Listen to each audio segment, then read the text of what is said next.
guys, and welcome to another video. This video I will be having TBR prompts pick my TBR, and I don't have a jar, so I'm just using this pencil holder here and mixing them up. So I'm going to be picking 7 books for the month of May. I may pick 8.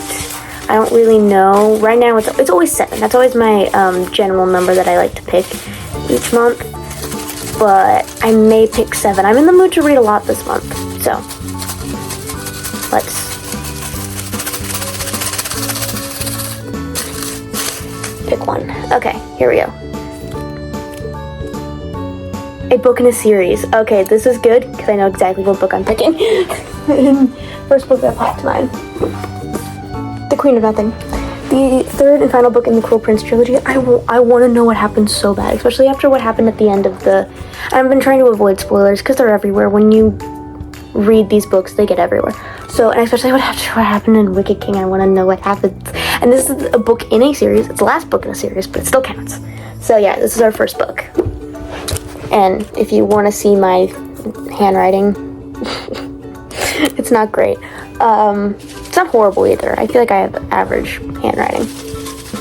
Alright, let's pick another one. I'm gonna look away because it's not like I can see them. They're all folded. Oh, what's this one?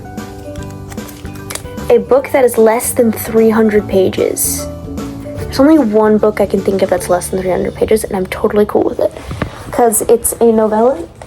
It's the Powerful novella, which is in between Powerless and Reckless, and it's by Lauren Roberts. I'm pretty sure this is like 200 and something pages, and I think it's the only book I have that's short.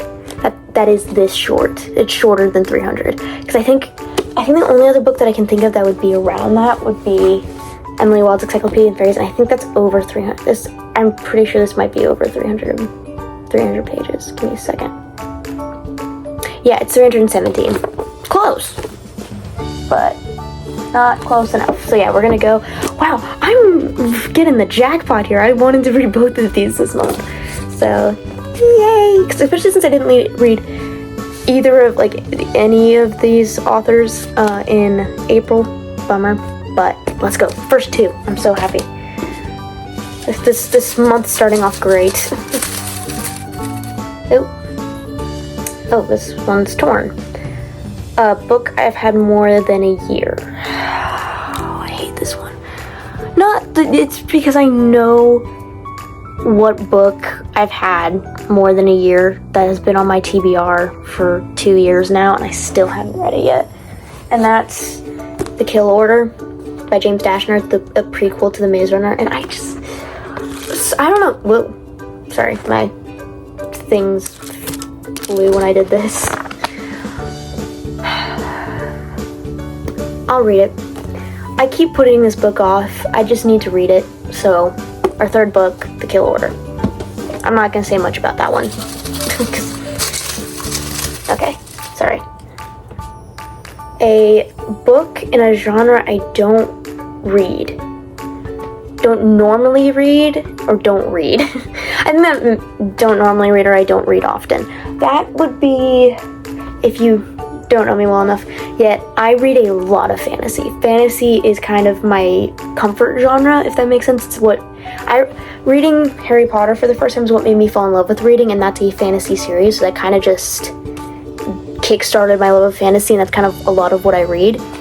Which I think is the same for some people, like, oh yeah, my comfort genre is romance, or my comfort genre is historical fiction, or my comfort genre is dystopian. Just depending on whatever made you fall in love with reading, that kind of ends up being what you like to read the most.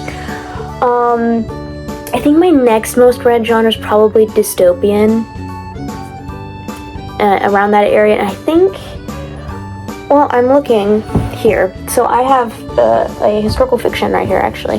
The Nightingale by Kristen Hanna. I've never read a book by her, and I don't read historical fiction a lot. I want to read a lot more, actually. Reason why I bought this book. So I think I may go, because I have some short books here, especially Powerless.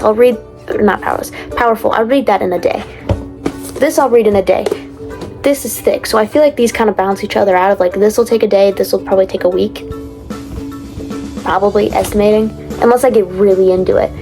Who knows? I have not read this type of historical fiction. It's based in World War II, which I have a lot of historical fiction on my shelf that are based in World War II. I can literally grab a handful of them right now, or at least two of them. We have Goodnight Mr. Tom and A Sister's War. These are both British. Takes place in England during World War II. This one takes place in Paris during World War II. And I think this is also going to be a movie too. So I think I'll do this one because I think that fits. Let me put these other books back.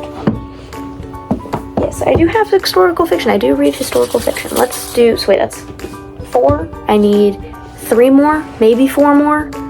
I don't know. We'll see. Ooh. A book over 400 pages. This is where I'm checking. I really want to read Reckless. I know I'm like gonna just read Powerless before, but how long is this book? 300, over 400, get over 400. Please just get over 400. No, it's 377. Oh, why haven't I not, sorry. What? Is Once Upon a Broken Heart more than 400 pages, or at least around 400 pages? Come on. Oh. It's 403. That's over 400 pages. We're going Once Upon a Broken Heart. It's like it's 3 pages over the limit, but come on. I just read Finale in April, or Final in April, so I wanna jump into this one.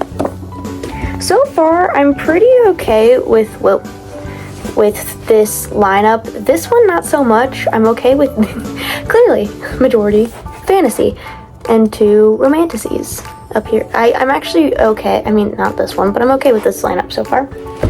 So I think we're gonna, I mean, if I wanted to, we got this that's over 400 pages. I have a lot of books that are over 400 pages. All right, let's do another one. A book I think I'll rate 5 stars. So this cannot be a reread, because I know rereads, I know what I'm gonna rate them. Now I'm thinking about books here. So I was thinking, okay, Supernova. I rated the first one 5, the second one 4. Would I rate the third one 5? Do I think it would get there? Probably, because a lot of things are probably gonna happen in that one. I also know Powerless was 5 stars. But since I'm reading Powerful, I don't know if I want to still read Reckless in the same month. Because see, that's the thing, I don't know if Reckless is going to get 5 stars from me, because I don't really know what's going to happen in that book. But I know the first one gave me 5 stars. But again, I know that the dynamic's different, and people don't like the ending. Is it like the ending bad, or it's like the ending is like, cliffhanger, why did you leave us off with this kind of cliffhanger bad? I don't know. I'm trying to think here. What's a book that I feel like Supernova I would rate, I think I may rate 5 stars. I'm trying to think. I don't think I'd rate Red Rising 5 stars. I do not think I'd rate, I don't even know what I'd feel about Shadow and Bone, so I don't even want to put that up there. So yeah, I think I'm gonna go with moving our bear here, Supernova, because I have more of a hunch that this will be 5 stars than some of the other series I was thinking of, or other books I was thinking of. I shouldn't say it doesn't have to just be a series, but I have a lot of those. Let me put that up there. So we have what, 1, 2, 3, 4, 5. Okay, we need, wait, really? No, I miscounted.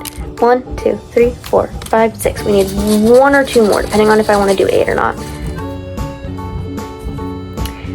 An author I've never read. Ugh. I already picked one of those. I think the only other author on here that I've never read by, which that's not a common thing I have on my TBR actually. I have a lot of books by authors I've already read.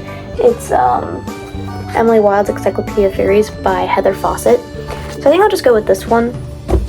Should I just stop here? Do I want to stop here? Is this actually 1, 2, 3, 4, 5, 6, 7? Hey, and no ebooks. That's a first for me. Normally I have some ebooks in here. Well, I think this is a good mix. We have two dystopians, a cozy fantasy, two romanticies, a fantasy with a subplot of romance, and a historical fiction. This one's very out of, well, I guess this one's kind of out of place. See, if I took this one out, it would look very aesthetically pleasing. Well, maybe not with this one. So yeah, these are the, I think I'm just gonna stick with 7. I think I was debating adding another one, but I'm like, with this one, this one's gonna take me a minute, and probably Supernova too. So yeah, these are gonna be the 7 books I will be reading in May. We'll go over them again as a quick refresh. So we have Emily Wilde's Encyclopedia of Fairies by Heather Fawcett. This is cozy fantasy. We have Supernova by Marissa Meyer. This is dystopian sci-fi superhero, third book in the trilogy, third and final book. We have Once Upon a Broken Heart by Stephanie Garber. This is a romantasy, first book in the Once Upon a Broken Heart trilogy. We have The Nightingale by Kristen Hanna. This is a historical fiction based in World War II. Then we have Powerful, the novella between Powerless and Reckless by Lauren Roberts. This is a romantasy. And then we have The Kill Order, the prequel to The Maze, one of the prequels to The Maze Runner by James Dashner. This is dystopian. And then we have The Queen of Nothing by Holly Black. This is a fantasy with a subplot of romance, which may pick up in, it picked up in the second one, it's probably going to pick up even more in this one. So yeah, those are the 7 books I will be reading in May. I may not be reading them in this exact order, obviously. I'll just kind of read whatever I'm in the mood for, but these are the books I'm planning on reading this month. And yeah, I hope you guys enjoyed this video. Please like, comment, and subscribe, and I'll see you in the next one.